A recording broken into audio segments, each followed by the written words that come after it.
OTT చూసే ముందు ఓసారి ఇటు చూద్దాం. పూర్తి వివరాలకు చదవండి రేపటి సాక్షి దినపత్రిక. నమస్తే, welcome to non stop news. రోజంతా బిజీ ఉన్నారా? న్యూస్ అప్డేట్స్ మిస్ అయ్యారా? Don't worry. బ్రేక్స్ లేకుండా బోర్ కొట్టకుండా నాన్ స్టాప్ న్యూస్ ప్రతిరోజు రాత్రి 9 గంటలకు. నేను అనుశ్రీ. నేను కార్తిక్. విజయవాడ మునిగిందా లేక ముంచారా? అసలు వరదలు రాక ముందు రోజు అంటే శనివారం రోజు ఏం జరిగింది? ఇది ఏ మాత్రం ప్రకృతి విపత్తు కాదా? ఇది ఖచ్చితంగా మ్యాన్ మేడ్ ఫ్లడ్డేనా?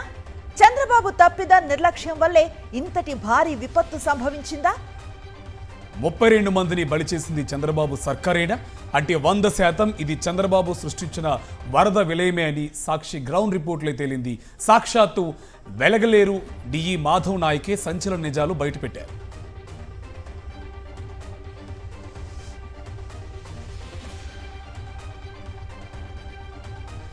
తాను ఒక రోజు ముందే ప్రభుత్వాన్ని అలర్ట్ చేసినట్టు కుండబద్దలు కొట్టారు వెలగలేరు డిఈ మాధవ్ నాయక్. ఆగస్టు 31న అంటే శనివారం రోజు మధ్యాహ్నం ఫ్లడ్ వస్తుందని తనకు ముందే తెలుసున్నారు. ఈ క్రమంలో ముందుగానే కలెక్టర్, ఎంఆర్ఓ, ఇతర అధికారులను అలర్ట్ చేసినట్టు తెలిపారు. గేట్లు ఓపెన్ చేయాల్సిన పరిస్థితి వస్తుందని ముందే చెప్పినట్లుగా స్పష్టం చేశారు. గేట్లు ఎత్తుతున్నాం, నీళ్లు వదులుతున్నామని ముందే చెప్పినా ప్రభుత్వం ఎందుకు అప్రమత్తం కాలేకపోయింది? విజయవాడ ప్రజలను కూడా ఎందుకు అప్రమత్తం చేయలేదు?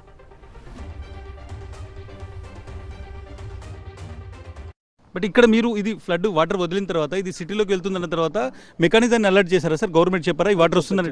చెప్పాం. ఇప్పుడు ఏ టైంలో అలర్ట్ చేశారు సార్? మేము శనివారమే మా ఈ గారు, ఎస్సీ గారు, కలెక్టర్కి వాళ్ళకి అందరికి చెప్పాను. నేను కూడా ఎంఆర్ఓ వాళ్ళకి ఫోన్ చేసి చెప్పాను శనివారమే. ఇలా ఏ టైంలో చెప్పుంటారు సార్? మేము శనివారం మా వాళ్ళు ముందే చెప్పారంట. మేము శనివారమే మాకు ఇక్కడ శనివారం పొద్దున్న వరకు అసలు ఏం లేవు రీడింగ్. మధ్యాహ్నానికి వాళ్ళకి ఇంటిమేషన్ చేసాం, మేము సాయంత్రం ఆపరేట్ చేస్తాం అండ్ అలర్ట్ చేయండి అని. శనివారం మధ్యాహ్నానికి మీరు ఒక అలర్ట్ అనేటువంటిది ఇక్కడ నుంచి మేము ఆపరేట్ చేస్తాం చెప్పాము. నేను కూడా డైరెక్ట్గా ఎంఆర్ఓలకి అందరు ఫోన్ చేసి చెప్పాను. శనివారం మధ్యాహ్నం తర్వాత మీకు అర్థమైపోయింది ఫ్లడ్ వస్తుంది అనేటువంటిది, వస్తుంది, ఓపెన్ చేయాల్సి వస్తుందని ముందే చెప్పాం. ఇక్కడే బాబు తప్పిదం బట్టబయలయ్యింది. ప్రభుత్వ నిర్లక్ష్యమే నిండా ముంచేసింది. పక్కా ఆధారాలు దొరికాయి. లక్షలాది జీవితాలు బురదలో కూరుకుపోవటానికి బాబు నిర్లక్ష్యమే కారణమని తేలిపోయింది. విజయవాడలో మరణ మృదంగానికి బాబు నిర్లక్ష్యమే కారణమని తేలిపోయింది. సాక్షి ఎక్స్క్లూజివ్ గ్రౌండ్ రిపోర్ట్లో పాయింట్ టు పాయింట్ క్లియర్గా స్పష్టంగా అర్థమైపోయింది. ఇది ముమ్మాటికి చంద్రబాబు ప్రభుత్వ తప్పిదమే అని.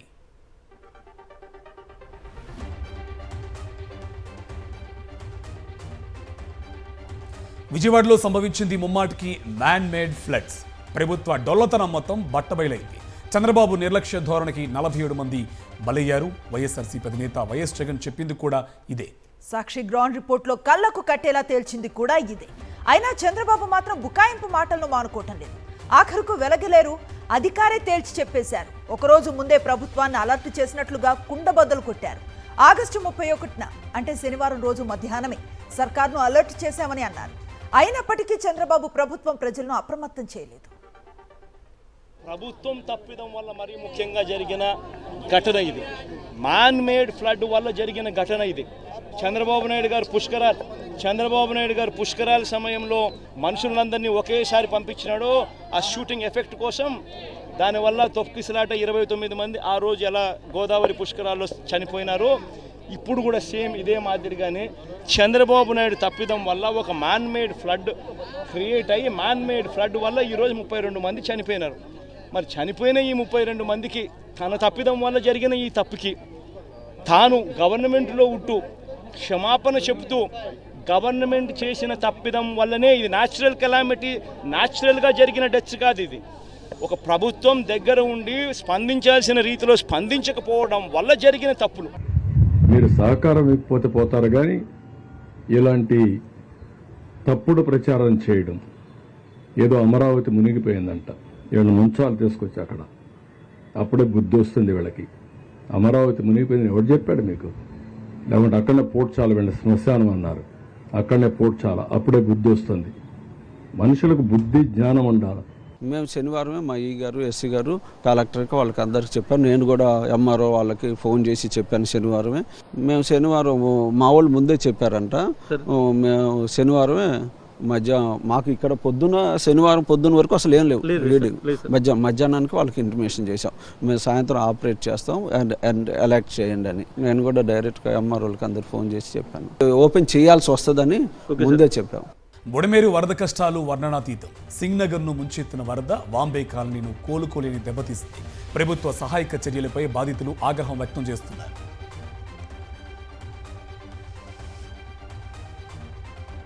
చర్యలు యంత్రాంగం అంతా పనిచేస్తుందని చెప్పి చంద్రబాబు గారు ప్రగల్భాలు పలుకుతున్నారు, కానీ అంతా బుడమేరు కట్ట, ఈ రామరపాడు రింగు, ఈ ఏరియాలో ఉన్నతాధికారులు అంతా అక్కడ టెస్ట్ వేసుకొని కూర్చొని వచ్చిన బండిని లోపలికి రానివ్వకుండా మాకు ఏ సహాయ చర్యలు అందకుండా 72 గంటల పాటు పసిపిల్లలతో దోమలు, పురుగులు, పాములు నరకం చూసామండి. ఇక్కడ ఇంతమంది యంత్రాంగం ఉంది, మీకు నేను అన్నీ చేస్తున్నాను చేతులు ఊపడానికి చంద్రబాబు గారు బోట్లు వేసుకొని తిరిగారు, కానీ ఈ లోపల ఫ్యామిలీస్ చచ్చిపోతున్నారు. ఈ జనాన్ని బొడ్డుకు తీసుకెళ్దాం, సహాయ చర్యలు అందిద్దాం, బయట నుండి లోపలికి రానిద్దాం అని ఏ ఒక్క అధికారి అనుకోలే.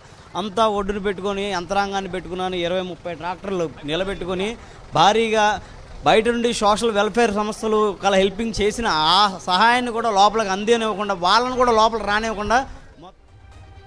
విజయవాడ వరద బాధితులకు తన వంతు సాయం చేసేందుకు ముందుకొచ్చాడు ఉయ్యూరుకు చెందిన బాలుడు అభయ్.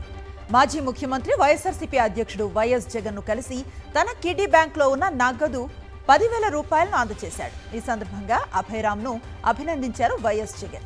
భవిష్యత్తులో ఉన్నత చదువులు చదువుకొని సమాజానికి ఉపయోగపడాలని ఆశీర్వదించారు. మరోవైపు వరద బాధితులకు సహాయం కోసం వైఎస్ జగన్కు 50,000 చెక్కును అందజేశారు ఏలూరు జిల్లా వైఎస్ఆర్సీపీ నేతలు. ఉపాధ్యాయ దినోత్సవం సందర్భంగా తాడేపల్లి క్యాంపు కార్యాలయంలో సర్వేపల్లి రాధాకృష్ణన్ చిత్రపటానికి నివాళులర్పించారు మాజీ సీఎం వైఎస్ జగన్. విద్య, వివేకం, జ్ఞానం, దీక్ష, దక్షత అన్ని నేర్పేది గురువేనని వైఎస్ జగన్ ట్వీట్ చేశారు. జీవిత లక్ష్యాన్ని సాధించే దిశగా నడిపించే మార్గదర్శి గురువు. అనునిత్యం మనలో స్ఫూర్తి నింపే గురువులందరికీ ఉపాధ్యాయ దినోత్సవ శుభాకాంక్షలు తెలిపారు.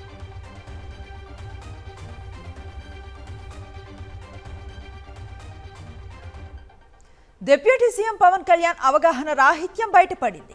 ఎక్స్లో పవన్ ట్వీట్ చేసిన ఫోటో ఆయనకున్న పరిజ్ఞానం ఏంటో తెలియజేస్తోంది. చంద్రబాబును పొగిడేందుకు ఏఐ టెక్నాలజీతో రూపొందించిన ఫేక్ ఫోటోను పోస్ట్ చేశారు పవన్. అయితే విమర్శలు వెల్లువెత్తడంతో వెంటనే ఆ ఫోటోను తీసేశారు. ప్రచారం కోసం టీడీపీ తయారు చేసిన ఫేక్ ఫోటోను పోస్ట్ చేసి విమర్శల పాలయ్యారు పవన్ కళ్యాణ్. అధికారులతో రివ్యూలోనూ ఏఐ ఫోటోలను చూపించారు పవన్ కళ్యాణ్.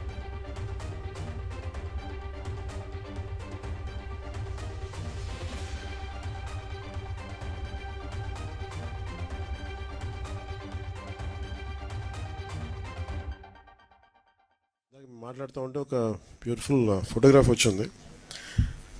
ఇది ఇంటర్నేషనల్ అవార్డు తీసుకునేంత చాలా, అంటే ఒక విపత్తు సమయంలో సహాయం ఎలా ఉందనేది క్యాప్చర్ చేయడానికి ఈ ఫోటోగ్రాఫ్. ఇది డ్రోన్ ఒక 8 కేజీల ఫుడ్ ప్యాకెట్ని ఎట్లాగా అది వాళ్ళకి అందజేస్తుంది అనేది, ఆల్మోస్ట్ మోకాళ్ళలో నడుము లోతు నీళ్ళల్లో ఆ డ్రోన్ ఎలా పనిచేస్తున్నాయి అనేది జస్ట్ చూపించడానికి ఇది. వరద విపత్తులోని చంద్రబాబు ప్రభుత్వం బురద రాజకీయం చేస్తుంది. వైపు ప్రజలు వరదల్లో చిక్కుకొని అల్లాడుతుంటే కూటమి సర్కార్ మాత్రం రాజకీయ కక్ష సాధింపు చర్యలకు దిగుతోంది.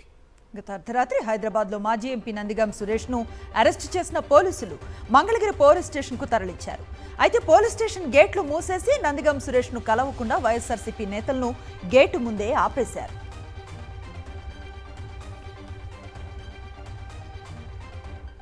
కూటమి ప్రభుత్వంపై ఆగ్రహాన్ని వ్యక్తం చేశారు మాజీ ఎంపీ నందిగం సురేష్. పోలీసులను అడ్డం పెట్టుకుని తమను బలి పశువులను చేశారని చూస్తున్నారని మండిపడ్డారు. 2014లోనూ ఇలాగే ప్రవర్తించారని గుర్తు చేశారు. జై జగన్ అని నినదిస్తూ కారెక్కారు మాజీ ఎంపీ నందిగం సురేష్.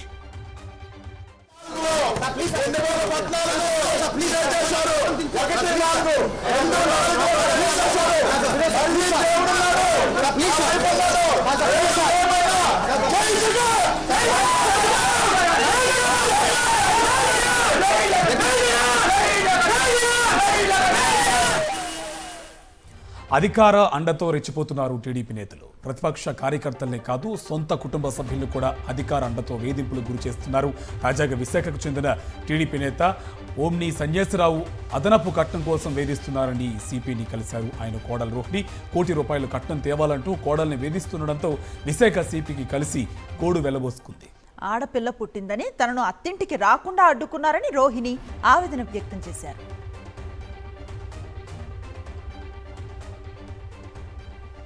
నోటీసులో యాడ్స్కి అయ్యే ఖర్చును మార్గదర్శి భరించాలని తెలంగాణ హైకోర్టు తేల్చి చెప్పింది. యాడ్స్ ఖర్చు వివరాలు ఇచ్చిన వారంలోపు మార్గదర్శి డిపాజిట్ చేయాలని ఆదేశించింది. తదుపరి విచారణ ఈ నెల 30కి వాయిదా వేసింది. కాగా గత విచారణలో చందాదారుల వివరాల కోసం మీడియాలో ప్రకటన జారీ చేయాలని రిజిస్ట్రీకి ధర్మాసనం ఆదేశించింది.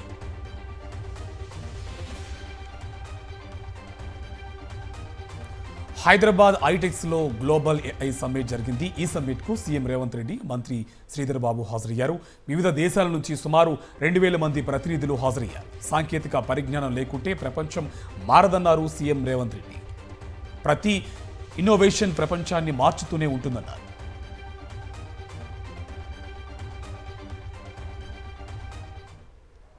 Today, a greatest of technology innovation is here, artificial intelligence.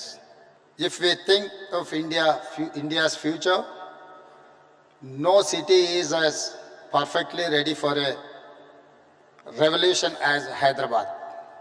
Telangana AI Mission or TAIM in partnership with NASCOM will help us implement AI framework in Telangana. We will continue to bring government and industry experts together to drive innovation. ఉపాధ్యాయ దినోత్సవం సందర్భంగా తెలంగాణ ప్రభుత్వం కీలక నిర్ణయం తీసుకుంది. రాష్ట్రంలో విద్యా సంస్థలకు ఉచిత విద్యుత్ని సరఫరా చేయనున్నట్లుగా ప్రకటించింది. ప్రభుత్వ విద్యా సంస్థలకు ఉచిత విద్యుత్పై విద్యుత్ శాఖ జీవో జారీ చేసింది. మొత్తం 27,862 ప్రభుత్వ విద్యాలయాలకు ఉచిత విద్యుత్ సరఫరా చేయనున్నట్టు డిప్యూటీ సీఎం భట్టి విక్రమార్క తెలిపారు. ఉపాధ్యాయ దినోత్సవం సందర్భంగా హైదరాబాద్ రవీంద్ర భారతిలో ఉత్తమ ఉపాధ్యాయులకు అవార్డులు ప్రదాన కార్యక్రమం జరిగింది. ఈ సందర్భంగా ఆయన ఉచిత విద్యుత్పై ప్రకటన చేశారు.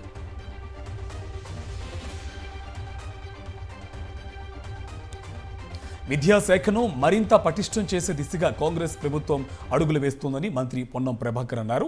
గత ఏడాదితో పోలిస్తే ప్రస్తుత ప్రభుత్వ పాఠశాలల్లో విద్యార్థుల సంఖ్య పెరిగిందన్నారు. 25,000 స్కూళ్లకు 1,100 కోట్లతో మౌలిక వసతులు కల్పిస్తున్నామన్నారు. హైదరాబాద్లో భారతీయ విద్యాభవన్ ఆడిటోరియంలో నిర్వహించిన ఉపాధ్యాయ దినోత్సవ వేడుకల్లో మంత్రి పాల్గొని ఉపాధ్యాయులకు బహుమతులను అందజేశారు.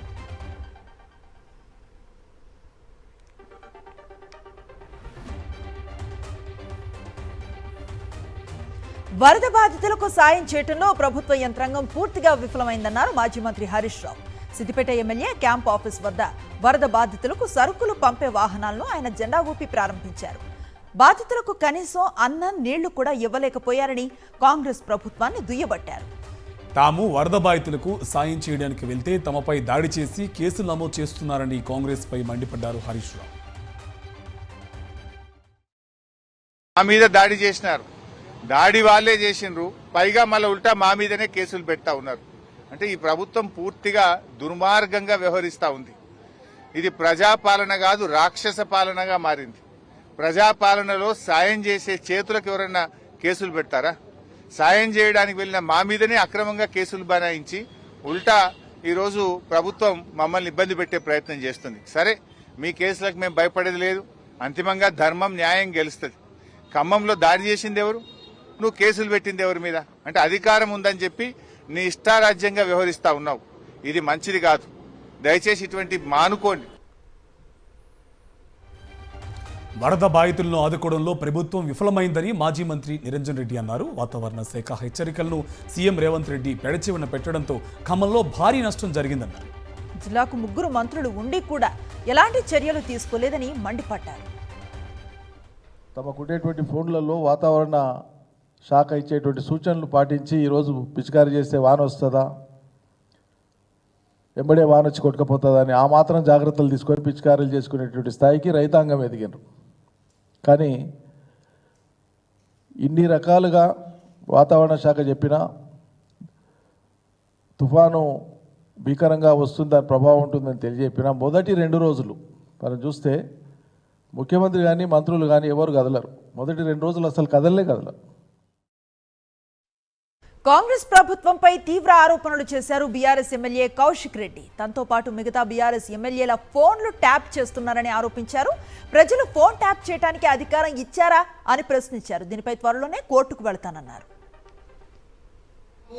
మీ అధికారి మీద ఫోన్ ట్యాపింగ్ చేస్తుంది, పోలీస్ డిపార్ట్మెంట్ మొత్తం కరీంనగర్ జిల్లాలో ఫోన్ ట్యాపింగ్ చేస్తున్నారు. కాబట్టి ఖచ్చితంగా వీళ్ళతో పాటు మా ఎమ్మెల్యేల ఫోన్ ట్యాపింగ్ కూడా చేస్తున్నారు. బండి సంజయ్ గారు, మేము మా కేసీఆర్ గారి గవర్నమెంట్ అధికారంలో ఉన్నప్పుడు మీరు ఆరోపించారు కదా ఆ రోజు, ఇలా స్వయంగా అధికార పార్టీ ఉన్న ఎమ్మెల్యేనే ఇలా మేము ఫోన్ ట్యాపింగ్ చేసినామని చెప్తుండ్రు. మీరే కేంద్ర హోంమంత్రి, ఖచ్చితంగా మీ డిపార్ట్మెంట్ అయిన సిపి గారి అధికారం ఉన్న సిఐల ఫోన్ ట్యాపింగ్ అయినప్పుడు మీరు ఎంక్వైరీ చేయాల్సిన బాధ్యత, సిబిఐ ఎంక్వైరీ చేయాల్సిన బాధ్యత మీ మీద ఉంది. హైదరాబాద్ గాంధీ ఆసుపత్రిలో ఉద్రిక్తత తలెత్తింది. ఆసిఫాబాద్ జిల్లాలో గిరిజన మహిళపై అత్యాచార ఘటన నిరసిస్తూ బీజేపీ మహిళా మోర్చా నాయకులు ఆందోళన దిగారు. బాధిత మహిళకు చెక్కు ఇచ్చేందుకు గాంధీ ఆసుపత్రికి వచ్చిన మంత్రి సీతక్కను అడ్డుకున్నారు. కాంగ్రెస్ హటావో, భేటీ బచావో అంటూ నినాదాలు చేశారు. అయితే ఇప్పటికే నిందితుడిని అరెస్టు చేశామన్నారు మంత్రి సీతక్క. ఇలా రాజకీయం చేయటం తగదని ఆగ్రహాన్ని వ్యక్తం చేశారు.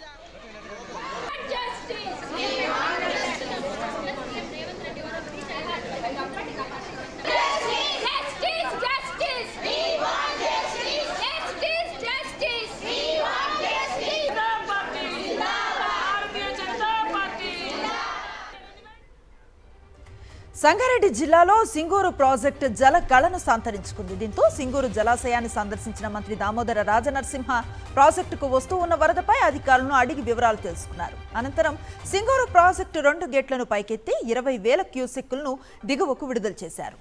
ప్రాజెక్టు పరివాహక ప్రాంత ప్రజలు అప్రమత్తంగా ఉండాలన్న మంత్రి దామోదర్ రాజనరసింహ, సింగూరు నిండుకొండలా మారడంతో ఆ ప్రాంతమంతా సాగునీటికి సమస్యలు ఉండవన్నారు.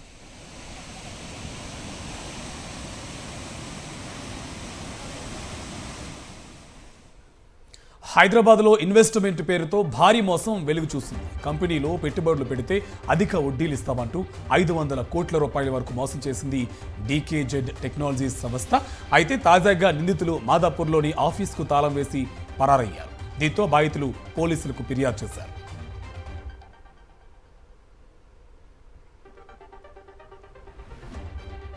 ఐఎంజీ అకాడమీస్ భారత్ ప్రైవేట్ లిమిటెడ్కి అక్రమంగా భూముల కేటాయింపుపై 12 ఏళ్ల క్రితం ప్రజా ప్రయోజన వ్యాజ్యాల్లో దాఖలైన ఫిర్యాదుపై తెలంగాణ హైకోర్టు ప్రధాన న్యాయమూర్తి justice Alok Aradhe, justice J Srinivasarao ధర్మాసనం ఇవాళ మరోసారి విచారణ చేపట్టింది. అక్రమంగా భూముల కేటాయింపుపై దర్యాప్తుకు రాష్ట్ర ప్రభుత్వం, సిబిఐ సిద్ధంగా ఉన్నప్పుడు అనధికారిక ప్రతివాదులకు అభ్యంతరం ఎందుకని పిటిషనర్లు వాదనలు వినిపించారు. ఐఎంజీ బీపీఎల్ భూముల కేటాయింపు అక్రమమని, ఇదే హైకోర్టు తేల్చిందని, అక్రమాలకు అవినీతికి పాల్పడ్డ వారెవరో నిగ్గు తేల్చాల్సిన అవసరం ఉందని కోర్టుకు పిటిషనర్లు వాదనలు వినిపించారు. సిబిఐ విచారణ చేపడితే నిందితులుగా మారబోయేవారు విచారణ వద్దు అని వాదించే హక్కు లేదని తేల్చి చెప్పారు.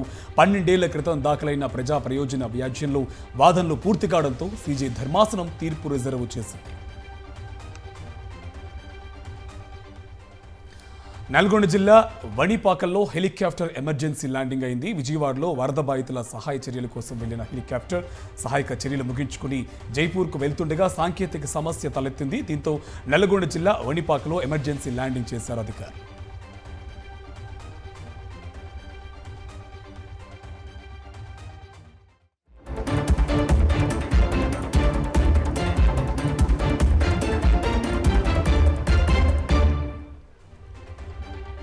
జాతీయ ఉపాధ్యాయుల దినోత్సవం సందర్భంగా రాష్ట్రపతి ద్రౌపది ముర్ము ఉత్తమ ఉపాధ్యాయులకు అవార్డులు అందజేశారు. దేశ రాజధాని ఢిల్లీలో అవార్డుల ప్రధానోత్సవం జరగ్గా తెలుగు రాష్ట్రాలకు 5 ఉపాధ్యాయులు అవార్డును అందుకున్నారు. ఏపీ నుంచి సురేష్ కునాటి, మిద్దె శ్రీనివాసరావు, తెలంగాణ నుంచి తాడూరు సంపత్ కుమార్, పీసర ప్రభాకర్ రెడ్డి, నందవరం మృదుల బాబులకు ఉత్తమ ఉపాధ్యాయ అవార్డులు దక్కాయి.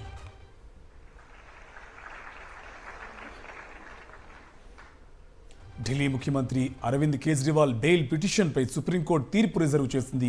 ఈ నెల 10వ తేదీన ఉత్తర్వులు జారీ చేయనుంది.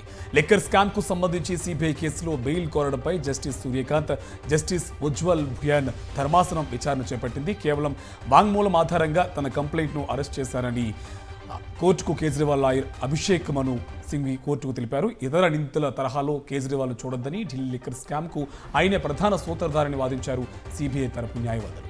పక్షాల వాదనలు విన్న సుప్రీంకోర్టు తీర్పును రిజర్వ్ చేసింది. దేశవ్యాప్తంగా సంచలనాన్ని సృష్టించిన కోల్కతా జూనియర్ వైద్యురాలిపై హత్యాచార కేసులో మరో షాకింగ్ విషయం వెలుగులోకి వచ్చింది. కేసు దర్యాప్తులో పోలీసులు అక్రమాలకు పాల్పడ్డారంటూ బాధితురాలి తల్లిదండ్రులు ఆరోపించడం సంచలనంగా మారింది. హత్యాచార కేసును తప్పుదో పట్టించేందుకు పోలీసులు ప్రయత్నించారని, హడావుడిగా తమ కుమార్తె దహన సంస్కారాలు పూర్తి చేయించారని తెలిపారు బాధితురాలి పేరెంట్స్. తమకు లంచం కూడా ఇవ్వజూపారని ఆరోపించారు. జస్టిస్ ఫర్ అభయ నినాదంతో బుధవారం రాత్రి కోల్కతాలో నిర్వహించిన లైట్స్ ఆఫ్ మార్చ్లో బాధితురాలి తల్లిదండ్రులు పాల్గొన్నారు. ఈ సందర్భంగా అభయ తండ్రి సంచలన ఆరోపణలు చేశారు. ప్రజలకు వాస్తవాలు తెలియకుండా కేసును అణగదొక్కేందుకు పోలీసులు ప్రయత్నించారని, మృతదేహాన్ని చూసేందుకు కూడా తమకు అనుమతి ఇవ్వలేదన్నారు. పోస్టుమార్టం పూర్తయ్యేంత వరకు పోలీస్ స్టేషన్లోనే వెయిట్ చేయించారని, ఆ తర్వాత మృతదేహాన్ని అప్పగించే సమయంలో ఓ సీనియర్ పోలీస్ అధికారి తమకు డబ్బులు ఆఫర్ చేస్తే తాము తిరస్కరించామని చెప్పారు బాధిత తల్లిదండ్రులు. మలయాళ సినీ పరిశ్రమను కుదిపేస్తున్న మీటూ ప్రకంపనలు కన్నడ సినీ ఇండస్ట్రీని తాకాయి. జస్టిస్ హేమా కమిటీ తరహాలో శాండిల్వుడ్లోనూ ఓ కమిటీ ఏర్పాటు చేయాలనే డిమాండ్ ఊపందుకుంది. ఈ మేరకు కర్ణాటక ముఖ్యమంత్రి సిద్ధరామయ్యను కలిసి వినతి పత్రం అందజేశారు film industries for rights and equity FIRE సభ్యులు. సుప్రీంకోర్టు లేదా హైకోర్టు రిటైర్డ్ జడ్జి ఆధ్వర్యంలో కమిటీ ఏర్పాటు చేయాలని కాంగ్రెస్ ప్రభుత్వాన్ని కోరారు. Team India star cricketer Ravindra Jadeja Bharatiya Janata పార్టీలో చేరారు. ఇప్పటికే జడు భార్య రివాబా జామ్నగర్ నుంచి బీజేపీ తరపున పోటీ చేసి ఎమ్మెల్యేగా ఉన్నారు. తాజాగా రవీంద్ర జడేజా బీజేపీ పార్టీ సభ్యత్వాన్ని తీసుకున్నారు.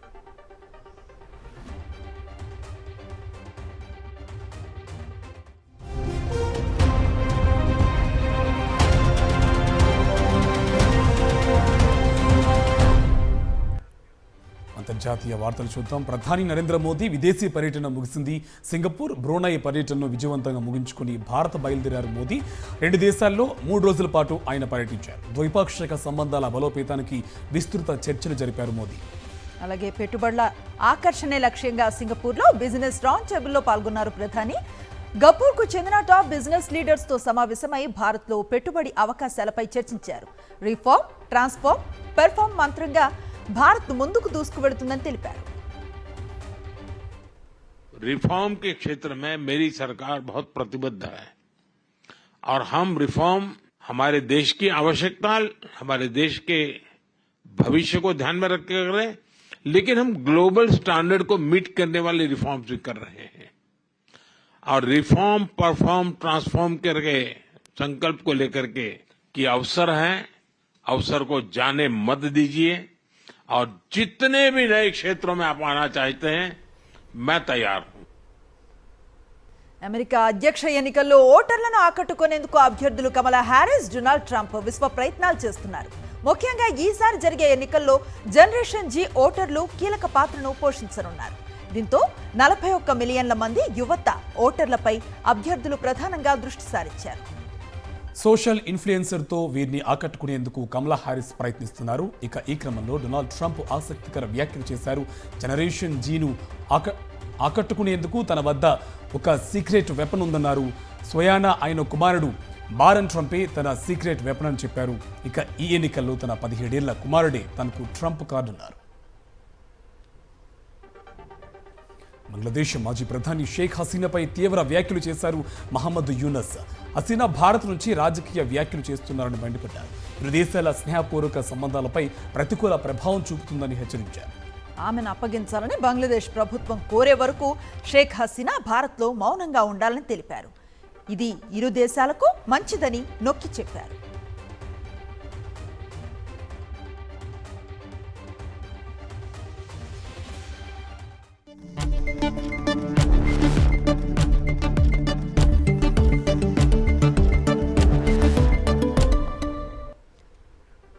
బిజినెస్ అప్డేట్స్ చూద్దాం. దేశీయ స్టాక్ మార్కెట్స్ ఇవాళ నష్టాలను చవిచూశాయి. అంతర్జాతీయంగా కొనసాగుతున్న ప్రతికూల సెంటిమెంట్ దేశీయ స్టాక్ మార్కెట్లపై పడింది. బీఎస్ఈ సెన్సెక్స్ 151.48 పాయింట్లు కోల్పోయి 82,201.16 పాయింట్ల వద్ద స్థిరపడింది. ఎన్ఎస్ఈ నిఫ్టీ 53.60 పాయింట్లు కోల్పోయి 25,145.10 పాయింట్ల వద్ద ముగిసింది. నిఫ్టీలో 50 స్టాక్లలో 33 నష్టాలు బారిన పడ్డాయి. అత్యధికంగా కోకాకోలా ఇండియా, అలాగే Britannia Industries, Cipla, doctor Reddy's labs, Reliance Industries నష్టాలను చవిచూశాయి.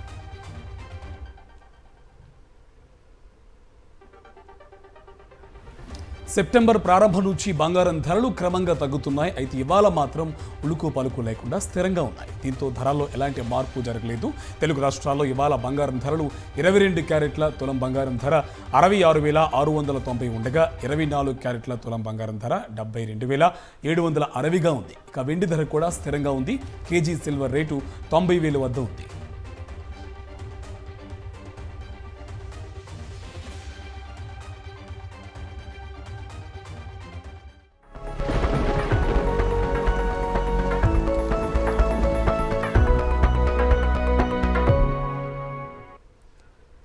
ఏపీకి మరో ముప్పు పొంచి ఉంది. బంగాళాఖాతంలో మరో అల్పపీడనం ఏర్పడింది. దానికి అనుబంధంగా ఉపరితల ఆవర్తన ఏర్పడ్డట్లుగా వాతావరణ శాఖ హెచ్చరించింది. ఏపీ వ్యాప్తంగా విస్తారంగా వర్షాలు పడతాయని తెలిపింది వాతావరణ కేంద్రం. 24 గంటల్లో ఉత్తరాంధ్రలో భారీ నుంచి అతి భారీ వర్షాలు పడతాయని అలర్ట్ జారీ చేసింది. అల్లూరి, పార్వతీపురం, మన్యం, ఏలూరు జిల్లాలకు ఆరెంజ్ అలర్ట్ జారీ చేశారు అధికారులు. తీరం వెంబడి 30 నుంచి 40 కిలోమీటర్ల వేగంతో గాలులు వీచే అవకాశం ఉందని, మత్స్యకారులు బయటకు వెళ్లొద్దని అధికారులు హెచ్చరిస్తున్నారు.